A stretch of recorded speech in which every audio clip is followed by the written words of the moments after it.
మన భారతీయ సంస్కృతిలో దేవుడి పట్ల భక్తి, గౌరవం ఎంతో ప్రత్యేకమైనవి. దేవాలయానికి వెళ్ళేటప్పుడు చెప్పులు బయట వదిలేయటం మన చిన్నప్పటి నుంచి మనం చూస్తూనే ఉన్నాం. కానీ చాలా మందికి ఒక సందేహం వస్తుంది. చెప్పులు వేసుకొని దేవుణ్ణి స్మరించుకోవచ్చా? నిజంగా చెప్పులు వేసుకొని దేవుని పేరు జపిస్తే పాపమా? శాస్త్రం ఏం చెబుతోందో చూద్దాం. హిందూ ధర్మంలో శుభ్రతకు ఎంతో ప్రాధాన్యం ఉంది. దేవాలయం అనేది పవిత్ర స్థలం కాబట్టి అక్కడ చెప్పులు తొలగించటం గౌరవ సూచకం. చెప్పులు బయట మట్టి, దుమ్ము, అపవిత్రతను తీసుకొస్తాయని భావిస్తారు.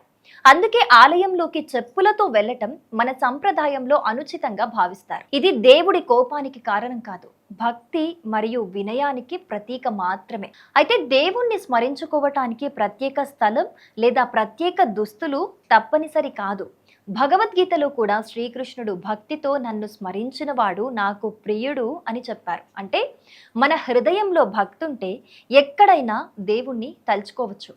మనం ప్రయాణంలో ఉన్నా, ఉద్యోగంలో ఉన్నా, బయట చెప్పులు వేసుకొని నడుస్తున్నా కూడా మనసులో దేవుని నామస్మరణ చేయొచ్చు. ఉదాహరణకు చాలా మంది డ్రైవింగ్ చేస్తూ ఓం నమ శివాయ, జై శ్రీరామ్, గోవిందా అని జపిస్తుంటారు. కొందరు పని మధ్యలో కూడా దేవుణ్ణి తలుచుకుంటారు. ఇవేవి తప్పు కావు. ఎందుకంటే దేవుడు మన బాహ్య రూపాన్ని కాదు, మనసులోని భక్తిని చూస్తాడని శాస్త్రాలు చెబుతున్నాయి. కానీ పూజ చేసే సమయంలో, దీపం వెలిగించే సమయంలో లేదా దేవుడి ముందు కూర్చొని ప్రార్థన చేసే సమయంలో మాత్రం శుభ్రత పాటించడం మంచిదని పెద్దలు సూచిస్తారు.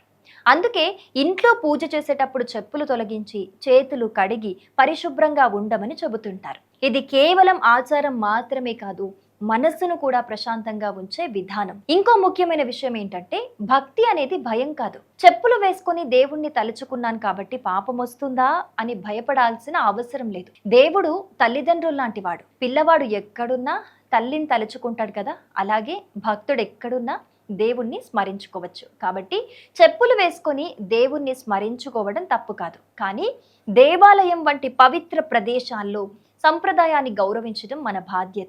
భక్తి హృదయంలో ఉండాలి, ఆచారం జీవన శైలిలో ఉండాలి. రెండింటి మధ్య సమతుల్యతే నిజమైన ధర్మం.